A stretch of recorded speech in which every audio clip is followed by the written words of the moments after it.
Okay, perfect. So welcome this evening. I'm trying to make this where it is interactive because for some reason I struggle to get in and then so let me see. No, I cannot hear you.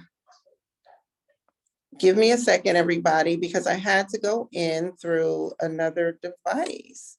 Okay, there we go. Okay, Dr. Womack, you should be able to speak at this time. Yes, Hello? I can hear you. Do you see me? Let me see here. Everyone, can you see Dr. Womack? I'm trying to change these settings on the back end. If you just respond in the chat, please. I see my name, but I don't see my mugshot. I don't see you either. I'm trying to make some adjustments. Okay, so let me see here. Did that work, everyone? Because we're going to jump right into the conversation. Okay, did I lose Dr. Womack? Dr. Womack, are you there? All right, I cannot see you. It should. You got to okay. Just his name. Thank you for that, Allison. I see your comment. Thank you. Dr. Womack. You cannot start the video because your host has stopped it. Okay, so let me see here. So my camera won't unlock. This is the Ohio State system, so it's not like the standard Zoom. I'm making you a co-host. Now can we see Dr. Womack, everybody? Nope, my name is still there. Let me hit my camera. Oh, there I am. Oh, do it one more. There we go. Okay. Now we're cooking with grease. Okay. I apologize, everyone. I had to go in through my phone. I logged in through my Buckeye account, and for some reason, my settings are not there. But I all of you so that we can talk, if that is okay. So let me see if I can do this. And if you know how to do this quicker than I do, students, please talk to me in the chat and we will get that going. Okay, but tonight we are discussing the leadership of John Lewis, and I have a special guest joining us tonight, but I want you to be able to talk to me. So I'm looking at the chat. Please tell me how to do this. I apologize. I'm going through my phone. I'm trying to have this rectified in a couple seconds. Show now video panelists. We should be able to see everyone. Let me see here, rename. All right. Okay, I can't see other people. I don't like that. I want to be able to interact with you. Okay. So, all right. Tonight we are, I hate that I can't see everyone, but please use the chat feature. I want to welcome everyone to this evening's conversation. We are discussing the late, and I will say great, John Lewis in our conversation. And joining me for this discussion, well, let me introduce myself. For those of you who I have not met, and I'm still going to work and see how I'm able to make this more interactive in my setting, so bear with me. But I am Charity Martin King, Office of Student Life, Director of Social Change. Social Change, OSU.edu. And if you can take a moment and follow us on your Instagram or through your Instagram. I know Instagram had a hiccup the other day and no one could do anything on Instagram, but if you could follow Social Change on socialchange.osu.edu. So please take a second and follow us on Instagram. I am giving out a couple of gift cards tonight. They are e-gift cards through Amazon, and you will be able to get those in your dot number emails. So I have them digitally. So I have a couple of gift cards to give out. So if you could just respond a little bit in the chat to let me know that you can hear me and you're engaging in the session while I try to get this to where we can talk together, a standard Zoom rather than the webinar format. Hopefully it's not too late to do that. So just let me know that you can hear us, if you don't mind, in the chat. I don't see anyone responding. Okay, so we will keep going. I'm hoping that you can hear. You can hear? Thank you, Madeline. Okay, so I'm introducing, thank you, Ella. Abigail, okay, thank you. This is Dr. Carter Womack, who is the founder of Leadership at its Best. He is also the two-time past international president of Phi Beta Sigma Fraternity Incorporated, and he is the 28th international president of the National Pan-Hellenic Council. Welcome this evening, Dr. Womack. Hello, Charity, I call Soror, Charity Martin King, my Zeta sister, and to all the students on this conversation. So I want to take a couple of minutes, Charity. I just maybe give a little quick background about me, who I am, in addition to what Mrs. Martin King has shared. I tell people I'm the son of the late Jesse and Matthew Womack. I always give my parents their due. My mother and father were born in 1911, 1912, respectively. I'm the 10th child of the late Jesse and Matthew Womack. I received my education in Alabama, went to Alabama A&M University, which is an HBCU located in Huntsville, Alabama. Graduated with a degree in chemistry and mathematics. My life's career was with the Goodyear Tire Rubber Company in Akron as a chemist, and then got elevated to the director of EEO and affirmative action. I left there and moved to Miami, Florida, where I worked with Ryder Systems, i.e. Ryder Truck Rental Company. Stayed there for a number of years until I got laid off. I tell young people and old people, you will fall and get laid off sometimes as long as you know how to get up. If you got a good relationship and you've got great credentials and opportunities, you can go elsewhere. So I got laid off, didn't work for a while, moved to New Orleans and worked for the Black Collegian Magazine, which is still existing digitally. It's a magazine that provided career education opportunities focused on African-American students. Left there and moved to Miami, Florida, and worked for Blockbuster, which was big back in the day, and then moved on and moved to Viacom. And Viacom is headquartered now in New York. You hear about Viacom. They own CBS. They own a lot of the they own BET now, and worked for them for a number of years. And then moved to Columbus, Ohio, and worked for Value City Department Stores, Filene's Basement, and DSW Shoes. And then left them and started my own company called Leadership at its Best. And we do student leadership development and life skill training with a focus on African-American students, primarily African-American and brown boys. But we also do student leadership development and life skill training for college universities and college students such as yourself. So I'm so glad, Chair, to have the opportunity to participate in this conversation about my good friend, John Lewis. I knew John Lewis for a long time. John Lewis was an active, engaged member of Phi Beta Sigma fraternity. He loved his fraternity and loved that engagement and participation in the organization. John was a man who believed in fighting for rights for all people, but primarily he fought for the rights of Black people. And you know the history of John Lewis. If you don't know it, you got to learn about it. You got to read about it. You got to embrace the work that John Lewis did for fighting for the rights of Black people when it was not popular. It's not popular now, but John leaves a legacy of leadership and commitment. And this is Leadership Week at The Ohio State University.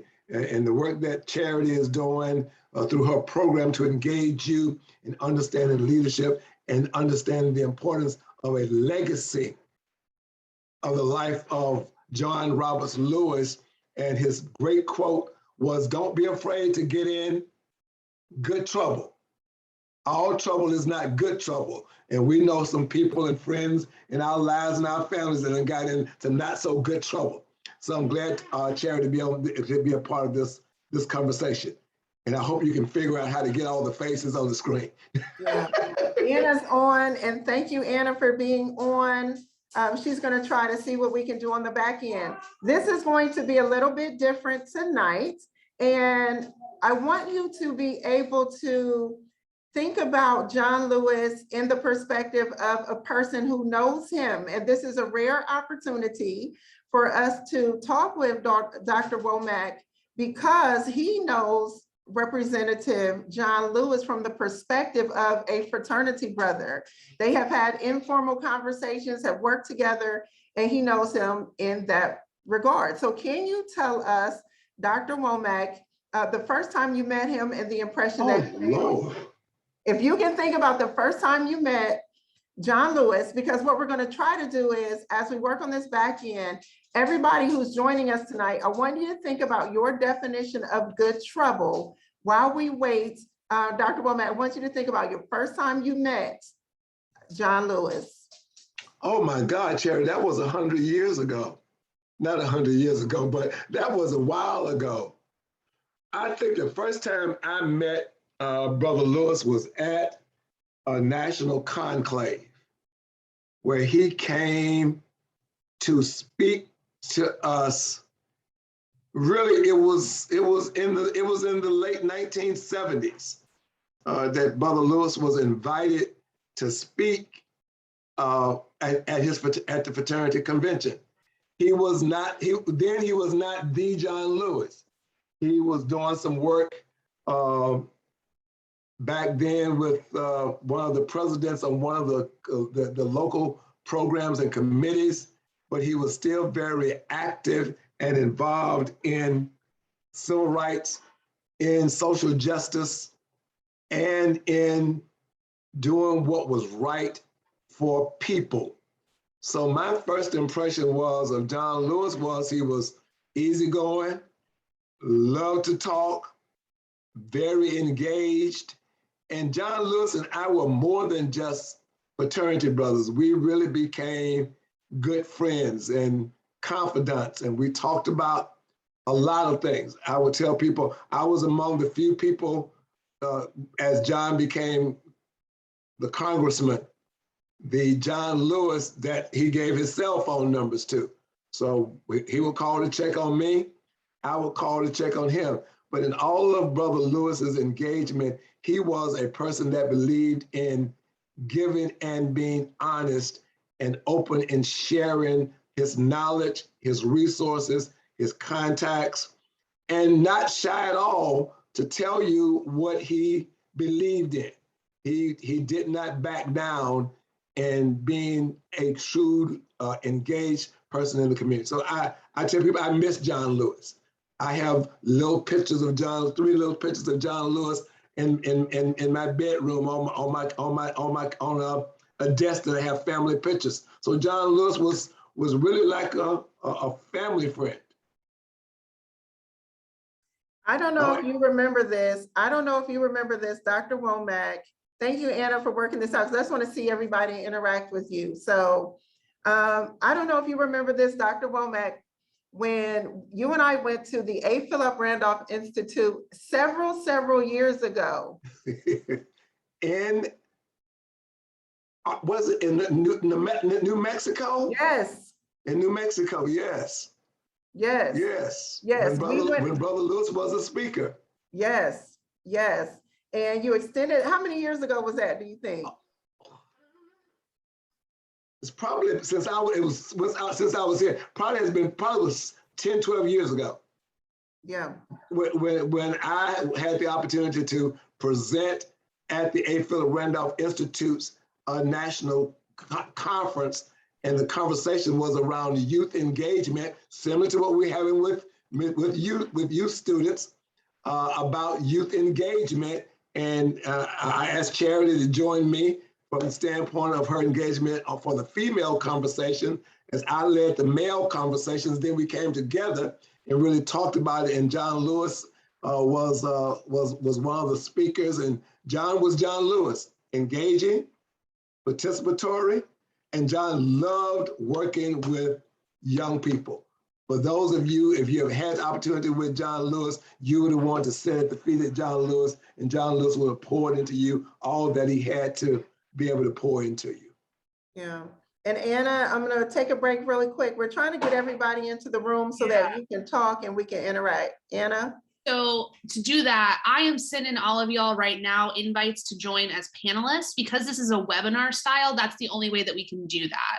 So when you get that invite from me, I need you to accept it, not decline it, so that we can all have you in the same room together. Thanks, Anna. And then if you decline, it just means you just rather stay in webinar, but I'd love to see your faces and for you to be able to talk to us tonight as we start to look at good trouble. So before we do that, while you're joining this discussion, and if you want to be camera on, please join us. We're going to chat a little bit. Oh, I want to see your face. I want to see your faces. I don't care how you look. Just open your face. This is a family conversation. Yeah. And so when we went to, I want to explain to everyone, when we went to the Phillip Randolph Institute, which is significant for many reasons, and I'm going to do my first gift card. Or should I wait till everybody accepts? Somebody say in the chat, should I do my first gift card now or wait until we can make sure everybody's in? I'm sending people through one by one, so. Okay, so wait on the gift card. Somebody tell me what you think in the chat. Because we can wait a second. We don't have a whole lot, so it shouldn't take that long. All right. Okay, so I'll wait a second. So I don't want you clicking the accept button and you miss the chance to answer a question. But the Phillip Randolph Institute, can anyone tell me the significance of John Lewis and Phillip Randolph? Good question. And you can comment in the chat if you like, or raise hand option or unmute yourself. For a gift card, the significance or the correlation, or how you can see some commonalities between Phillip Randolph. If you've heard of him, I know many of you may have or maybe not. What is the significance?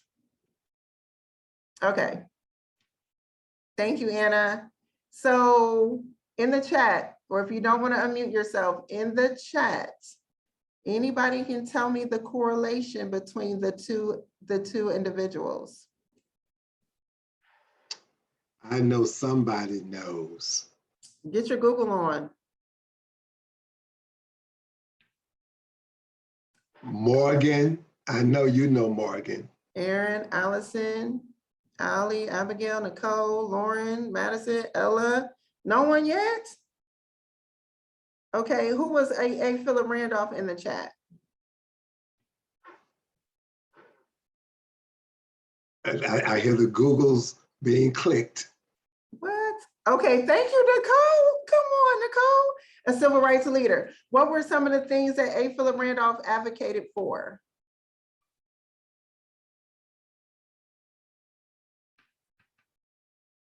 What did Phillip Randolph advocate for? And how can we see the correlation when we're thinking about good trouble? So Nicole, you're gonna get a gift card. Somebody tell me the correlation. All right, so we were at, I'm gonna wait on it. We were at the Phillip Randolph Institute, and I recall John Lewis, he sat at the table, and my impression of him was a gentle, sort of gentle giant. And you would think that because of what he's accomplished, even then, 10 to 12 years ago, labor rights, thank you, Anna. Labor rights, thank you, Anna. Thank you, Anna. Unionizing, labor rights, advocacy. And interestingly enough, is Phillip Randolph and John Lewis are fraternity brothers also. So advocating for people, poor people movements, labor rights, marginalized voices in communities. But interesting fact is that they are men of the same fraternity, Phi Beta Sigma. But I remember, so Nicole, send me a direct message with your dot number so I can make sure I email that to you, okay?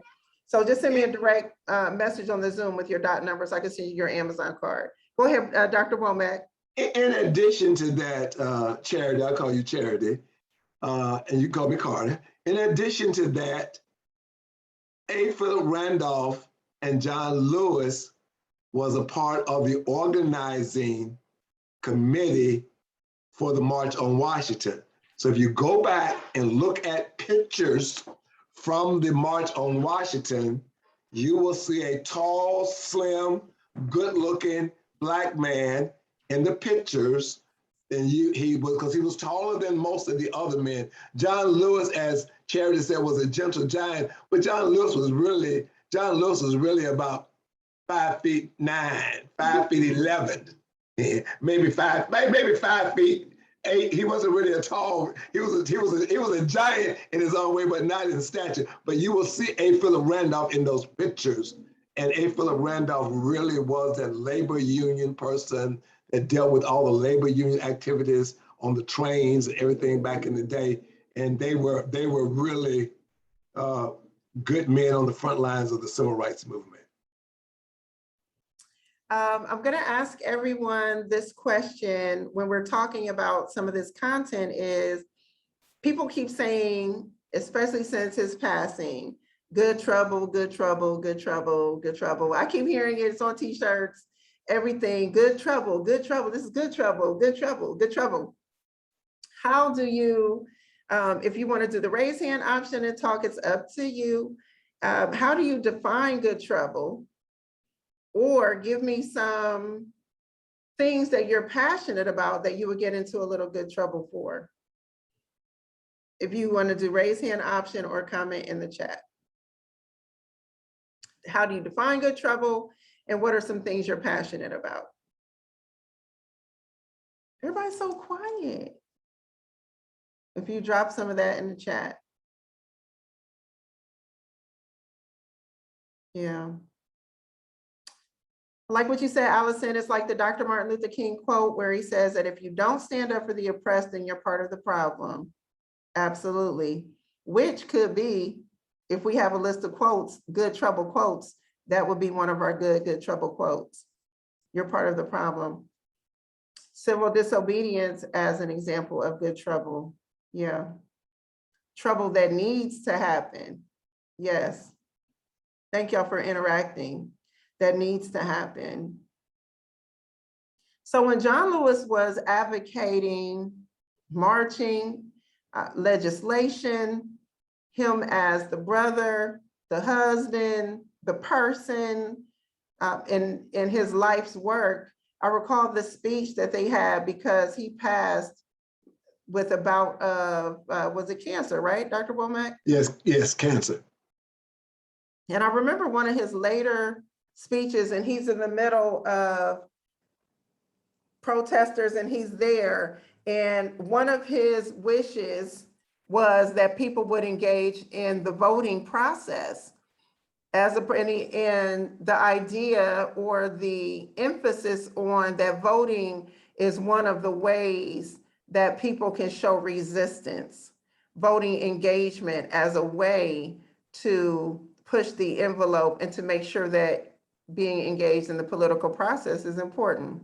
So Dr. Womack, when we think about voter engagement, things that students are doing on campus, and a good trouble mindset or mentality, what are some of the things that you think we should be discussing when we look at getting involved as leaders or leadership? Because you have leadership at its best. What are some things that you would emphasize with good trouble? If you look at it from the standpoint, Charity, of the life and legacy of John Lewis, as students on campus, John would tell you, don't be afraid to step out on faith and do what you know is right.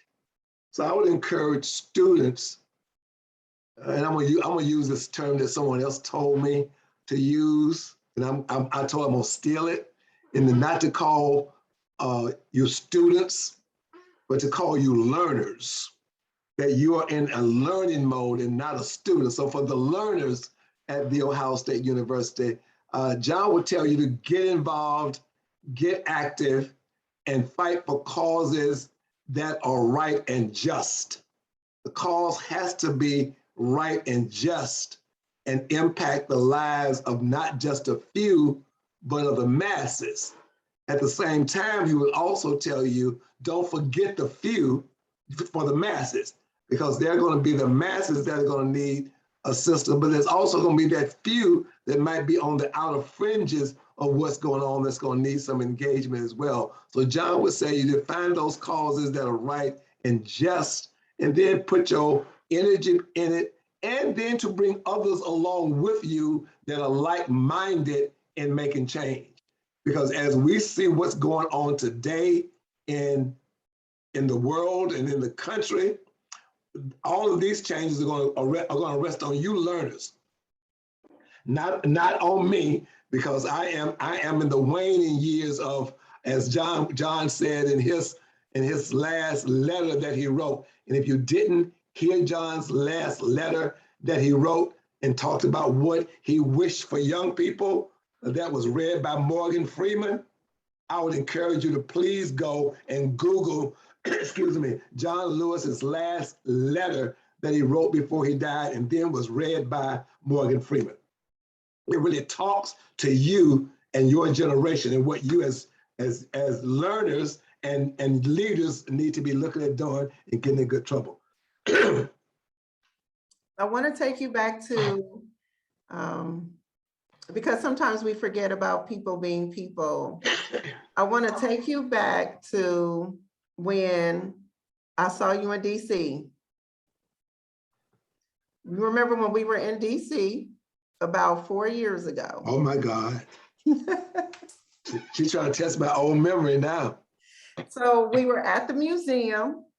And African American Museum of History and Culture. Yes, and I ran into you, we were at the museum, and I was there. Remember, the Congressional Black Caucus was meeting.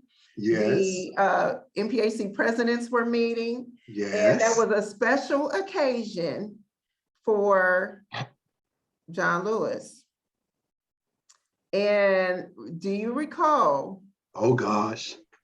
No, you're going to remember exactly what I'm talking about, when he was getting his recognition for lifetime service. Oh, he got his lifetime achievement recognition. Yeah. Oh, I remember that. That was a historical moment. And John Lewis, being good trouble, John Lewis was as humble as pie. As always he was, accepted it, humble, grateful, and spoke to not to himself, and he never really spoke to himself. He really spoke to others and what others should be doing and giving, but never really spoke about himself. You never would hear John Lewis brag about John Lewis. It was always talk about what was done, what needed to be done, what had to be continued, and the shoulders that he stood on and the grounds that he was breaking for those of us that came after him and those that us that are still here. So I tell people I tell learners, this is really what John Lewis's life was all about. And that good trouble piece will always be one of his legacy messages to people don't be afraid to get into some good trouble for a good cause. So I remember that very, very, very much so. I got so many pictures of John Lewis over the years, just sitting and talking and walking, because everybody wanted to meet John Lewis. He could not walk through airports, but he always did. He never had armed guards around him. He would walk through the airports. He would stop, meet and talk to people. They would hold planes for him because it was John Lewis. So he will always be with us. And this event that Charity is leading on Leadership About Good Trouble really is your opportunity. If you don't know him, get to know him through our conversations, but go out and do that research. And I would definitely tell you there's so much stuff out there about my friend John Lewis, but I will say to you, please go listen to Morgan Freeman's message that he did in John Lewis's last letter. That's a powerful message that he leaves for all of us. And I must tell everyone this story, how when I saw you in the museum, and we just happened to run into each other because I was there for the Zeta Advocacy Day. I was there for, right, we were on the Hill, and so we were there meeting meeting with legislators and folks, and we ran into each other. So everyone, we ran into each other, and you said, Charity, come to this. You're not gonna believe, come to this. I was like, what are you doing here? What's going on? You said, well, they're meeting, and this is everything that's happening. Join me, meet me here. This is where we're gonna be. And everyone, Dr. Womack, and I know you say, Carter, you know, I'm not going to do that. But Okay. he said to me, come on into this room. And I go into this room, everyone. John Lewis is there. The international president of Phi Beta Sigma fraternity is there. Dr. Womack is in the room, who is on with us, who has been 2 times the international president of Phi Beta Sigma in the room. And if you look up the list of notable men of Phi Beta Sigma, Dr. Womack, who was on with us tonight, sharing with us, you will find his name on that list. So please Google him. You'll see a lot about Dr. Womack. I'm sorry, I gotta let the people know. But he brought me into this room, and I'm a fan, right? So it took me back, you probably don't know this, it took me back to when we were there at the A. Phillip Randolph Institute. So fast forward all those years later, over a decade later, did I really understand who I was sitting with at the A. Phillip Randolph Institute? And John Lewis was just having casual conversation. That's right. That's what John Lewis's life was. And in this conversation around good trouble, as learners, community engagement and advocacy is a personal thing. And we all do it in different ways. There are different ways that we do it. You know, and Charity and I communicated with it directly and indirectly as everything was going on with George Floyd last murder. I won't call it death, murder of George Floyd and everything that was happening in Columbus. I told people, I said, well, I'm too old to get out here in March, but I'm gonna be texting, I'm gonna be Facebooking, I'm gonna be social mediaing, I'm gonna be telling everybody the message. I said, but Charity is out here on the front lines, along with learners like many of you were there during the marches, during the conversations, getting in good trouble for a cause that John Lewis fought and died for. The Edwards Curtis Bridge was real. It was, and even when, because he was very young, he was in college. He was right, he was 23. And Dr. King called him the boy from Troy. The boy from Troy. I'm from Alabama, so the Edwards Curtis Bridge is 35 miles from my hometown of Greenville, Alabama. So he was the boy from Troy. Yeah, and for him to receive, how is it, and then I'll circle back to how it felt that day to see him get his lifetime service recognition, and when y'all put the medal on his neck, and then the other gentlemen, the other brothers were standing there. It was just such a powerful moment. Powerful moment. And then in that moment, he was surrounded by his fraternity brothers. It wasn't, this is us and John Lewis, it was, this is my brother. And That's so right. to see these different surfaces on the same diamond in all these different ways that he was. But at that time, with him being a young student and how he talked about being so terrified on that bridge, and with the work that he was doing where people were coming up missing. People were coming up missing. And some still missing. Correct. So correct. He was a gentle giant that really believed in non-violence. Because I don't know if I could have been beat by the dogs and beat up like that, because it might be a different violent situation. But John Lewis believed in Dr. Martin Luther King's commitment to bring social change through nonviolence. And I think as learners, those things that you can take from John Lewis's life that can be helpful to you in your everyday life.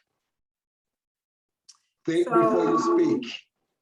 Let me ask you this, as A two-time past international president, what was it like for you in your relationship with him, whether it was that day, the A. Phillip Randolph Institute, y'all's friendship, to see the John Lewis, the icon? How is that? This is my brother, yet this is an icon. And when you were next to him, because when I was there in DC about four years ago, because it was shortly after me and my husband got married, that I literally flew out the next day to go to this conference. And he could barely, just as you said, take a step. He could barely take, everybody wanted a picture. Everybody wanted to shake his hand. He was on his way into the room. He could barely get from people pressing in on, and he stopped and talked to everybody. Everybody. And he did that everywhere he went up until he couldn't go anymore. And I tell people, I never looked at John Lewis as an icon. When I talked to John, it was never about him. It was never about this iconic John Lewis. If we would go to restaurants and have dinner, I would call him when he was on the road just to check and see, just checking on you, see if you got checked in. Okay. Did the brothers make sure you were okay when you got to your hotel room? Or he would pick up the phone and call me, Carl. I was just thinking about you. So I never really looked at him as an icon. I looked at him as somebody I knew as a friend, as a fraternity brother, and he never. It was just John Lewis and I and all his other friends. So do you think he would be, how do you think he would feel now? It's post-election. How do you think he would feel? Because he really did tell us in that letter. Oh, he told me that. I think that letter is a powerful letter. Yeah, everybody has to listen to that one, Chad. Even you got to send everybody a link so they have to look it up. That's the one that they must listen to. I say that John Lewis is very proud of where we are and what has happened. You know, to see Kamala Harris, the first Black female vice president of the United States, to have lived to see what he thought he would never live to see. A Black man and Barack Obama being elected the president of the United States of America. He thought he never, because I thought I would never live to see that. So John Lewis never imagined that he would see a Black president of the United States in his lifetime. So I think he would say, yes, we made progress, but he also would say the work is not yet done. And all the learners know what's going on. You hear it, you see it on TV. You see what's going on in Texas. You see what's going on in Ohio when you're talking about women's rights. Mm-hmm. So racism. Over the past year, we have, when we look at leadership advocacy, we have lost Vivian. Let's think about who we've lost in the past year and a half. Ruth Bader Ginsburg. Yes. The bad, what was it? Miss BG? Yeah, RBG. RBG. The bad RBG.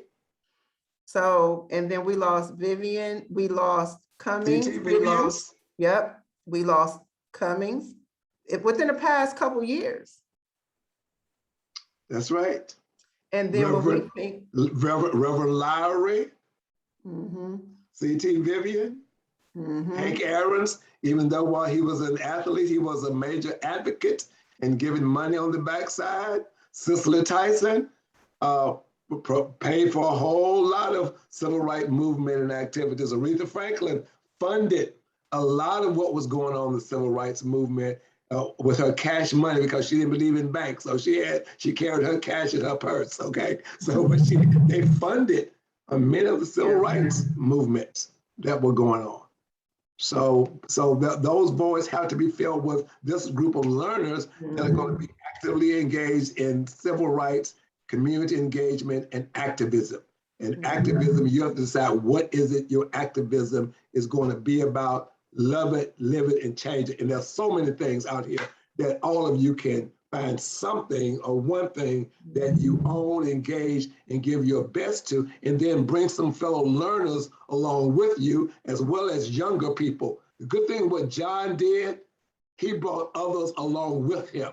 He reached back and got younger people, like he was pulled by Martin Luther King. So he pulled other young folks and got them involved on his committees, on his staffs, to get them involved in passing the legacy on, because he knew that he was not going to be here forever.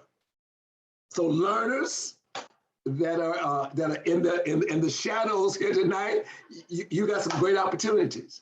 And the Ohio State is a phenomenal institution to be able to do that, because Ohio State did some groundbreaking things as an institution that was predominantly white, that was open to bringing African Americans onto the campus, engaging them not only in sports activities, but also hiring people in the administration here in Columbus. One of my good friends and fraternity brothers, Dr. Joseph Russell, was the first Black man hired by the president of the Ohio State University to head up the affirmative action initiatives for the Ohio State University. And now you see the university headed by a female president, the first female president. And in her term, she has hired 3 African-American women to lead major departments at the university, as well as Latino women and Latino men and LGBT people to lead activities at the university. So you got to be that advocate and be that leader and get in some good trouble. Mm-hmm. It makes me think of the quote, "We are the ones that we have been waiting for." That's a good one. And it's something that I think about because, and I'm going to ask you this question, and if it goes too far, you know, we've known each other for some years. If this question goes too far, just say, Charity, we're not doing that tonight, okay? And Madison, I'm gonna let you help me with that one, Madison. I see Madison's name down here, so I'm gonna point to Madison on this one, okay? So my question is, when you got the word about his passing,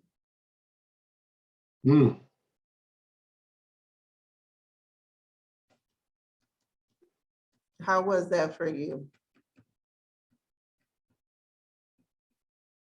And if that's too much, you tell me to back off, Charity, that's too much. It's not too much, but it brings emotion. Yeah. Because I knew it was close. Let's pass on that one. Yeah. And I will say,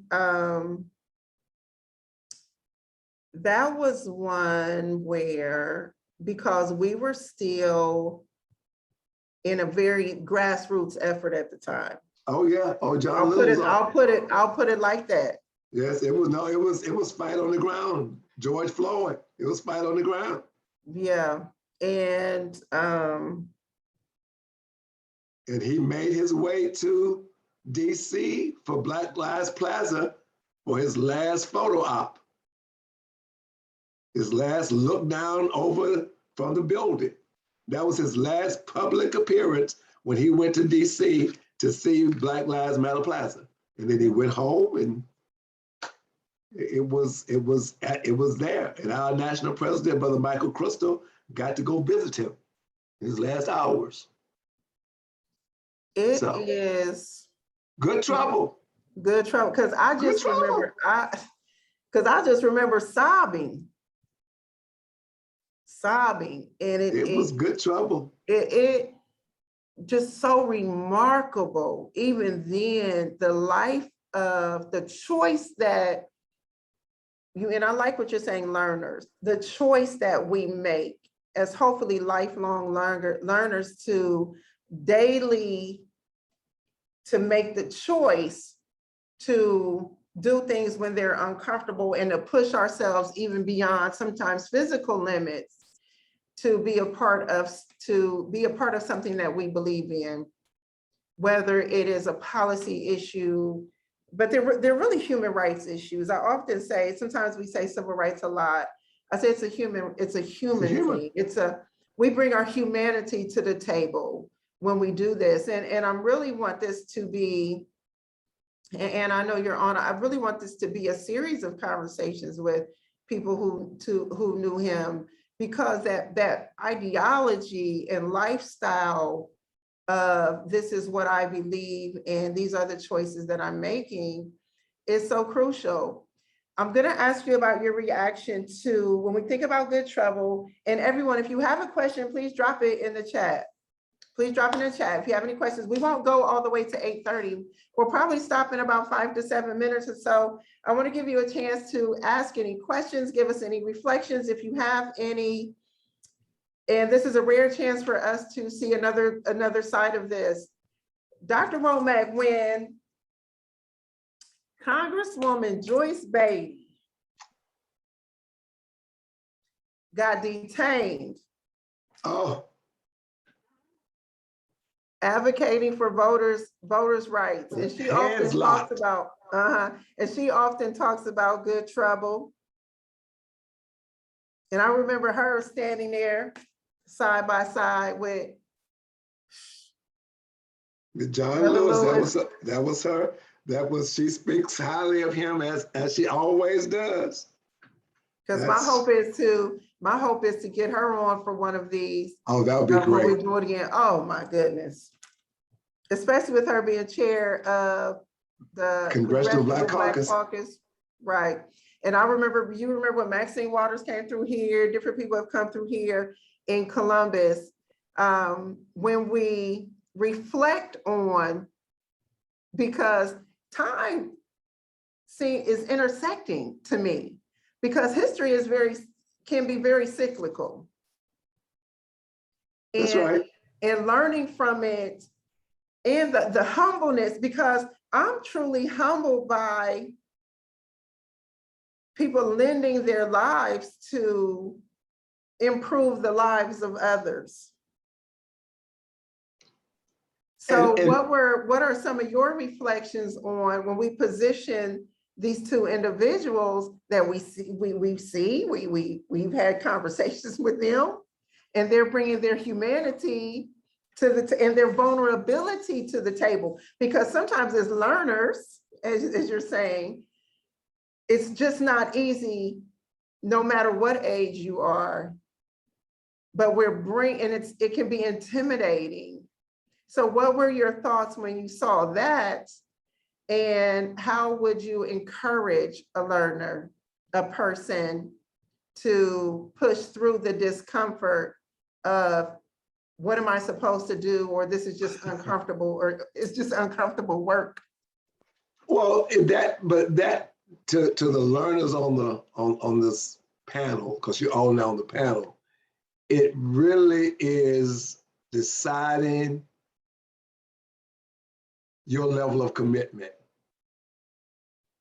And some will decide that I'm going to go all the way, and some will say I'm going to stop at the other side of the bridge, or I'm going to wait for you to come across the bridge to come get me. John Lewis was one of those that said, I'm going to lead you across the bridge, and those of you on the other side will greet you as though you were walking with us.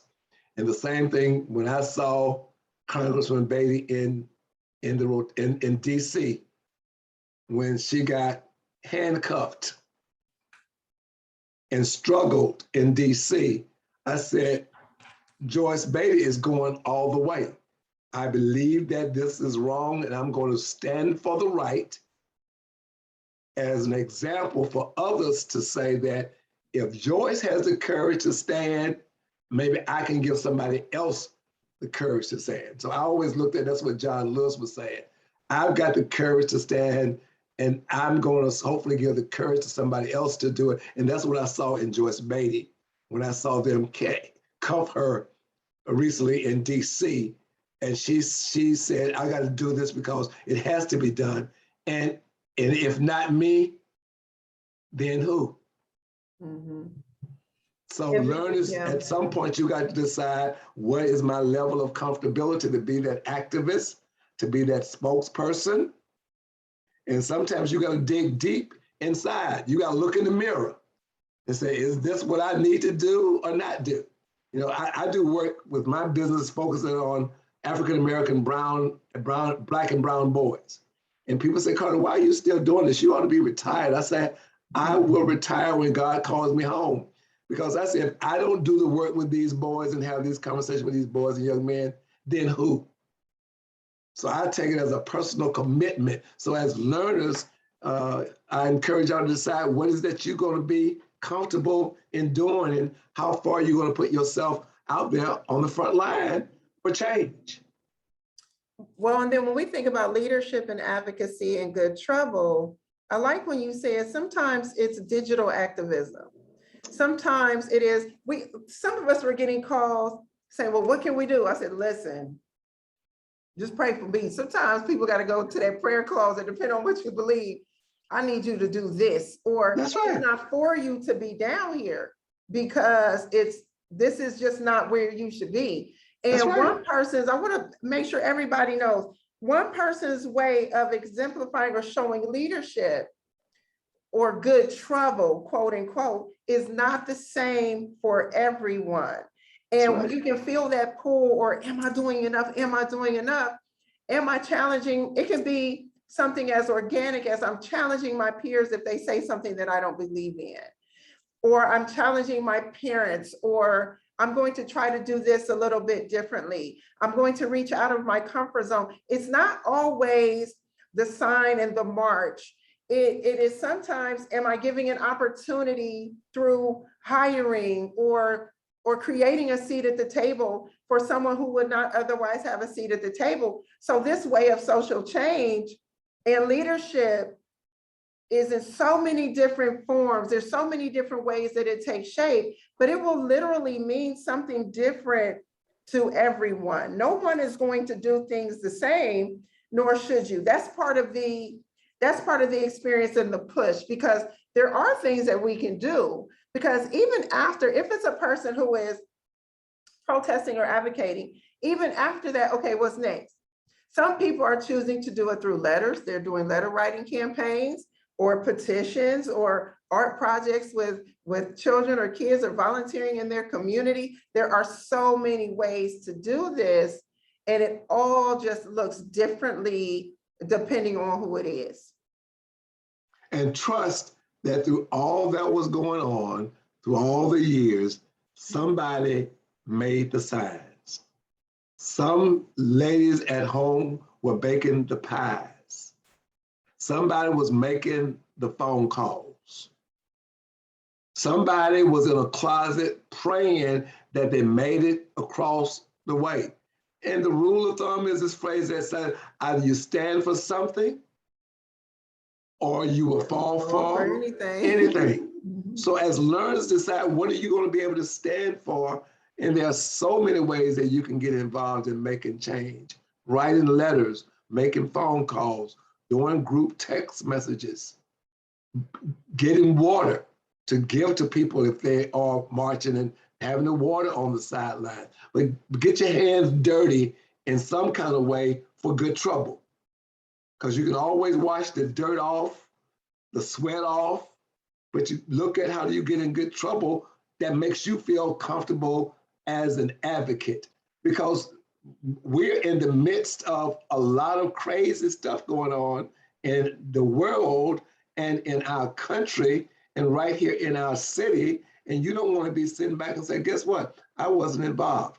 I didn't go vote because I don't believe my vote matters. Every vote matters.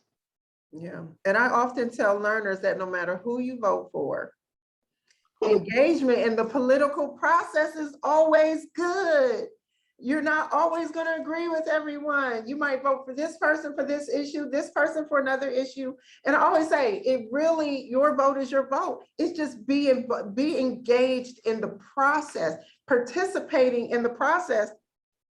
Even the fact that you signed on tonight, you're participating in the process. That's a question, Charity. Mm-hmm. Of the learners, you can put it in the chat box. How many people on here are interested in holding a political office, either on campus or after you get out of school? And who's here interested in running for a political office? Anybody? Drop it in the chat. We don't want to know your party affiliation. You don't have to be in a party. That you're interested in running for or holding a political office.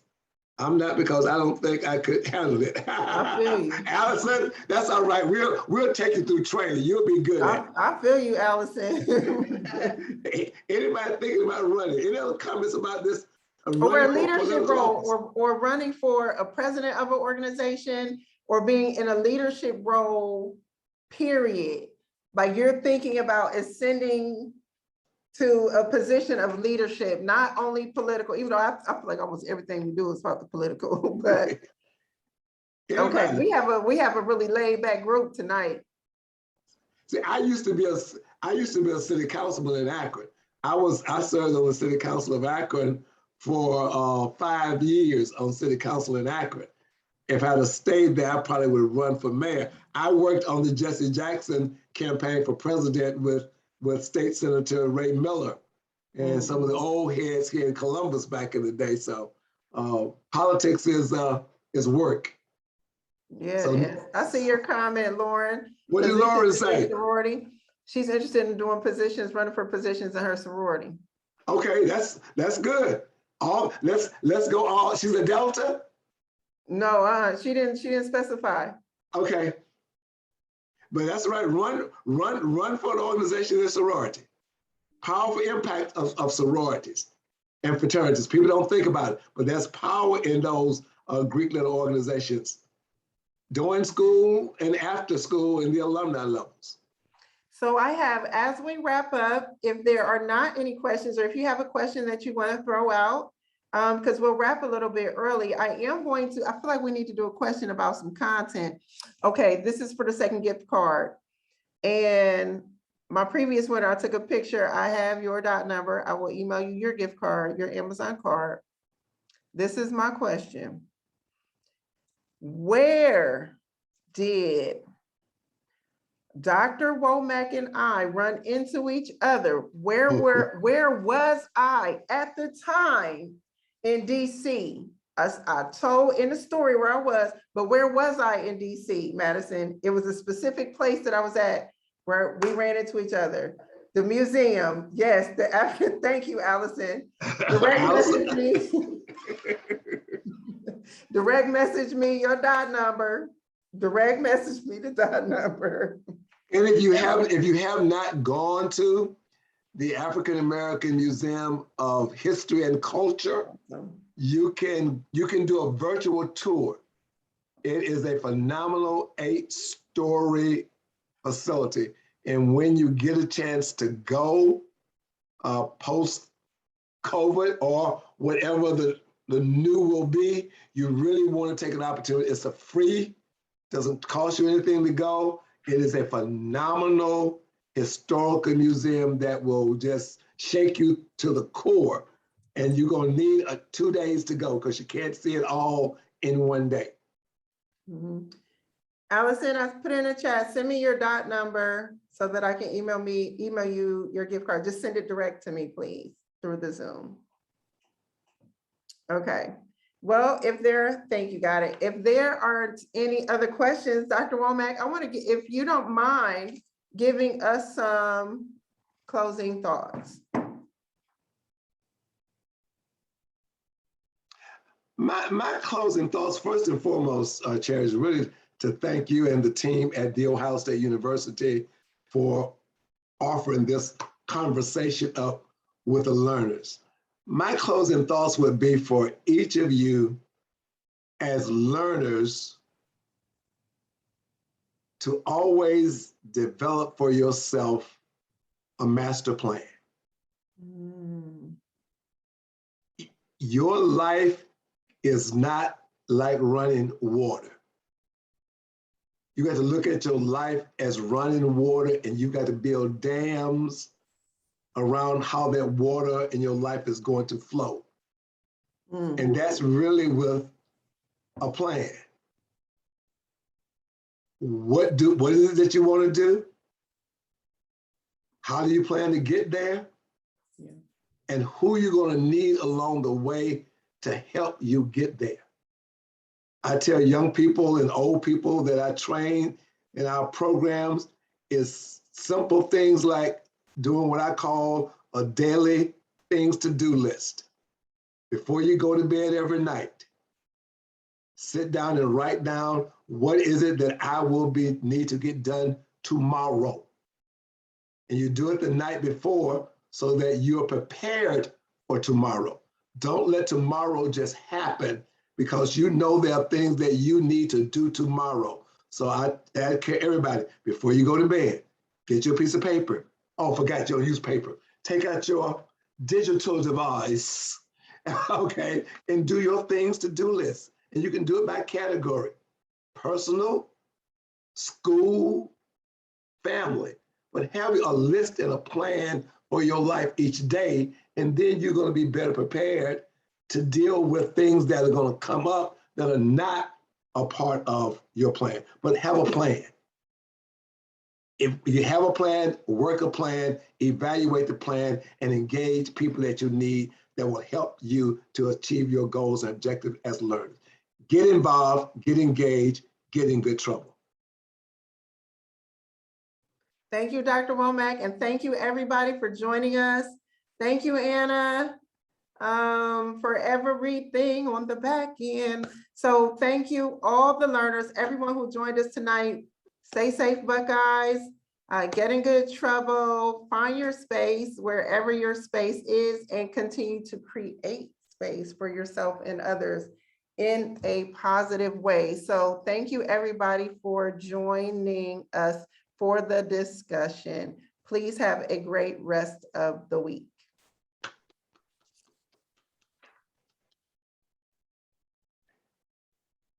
You're welcome, Madison.